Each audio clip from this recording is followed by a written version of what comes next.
મારા દેશને પ્રાધાન્ય આપીશ। એક ભારત શ્રેષ્ઠ ભારતના સૂત્રને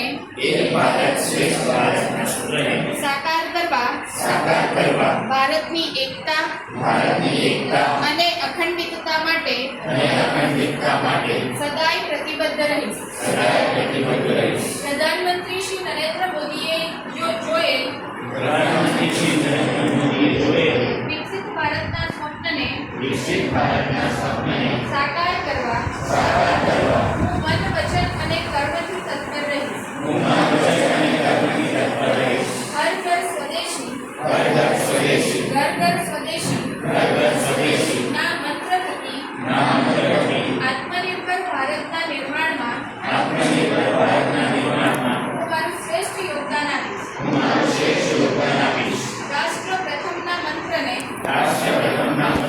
જીવન મંત્ર બનાવી મારા દેશના વિકાસ અને કલ્યાણ માટે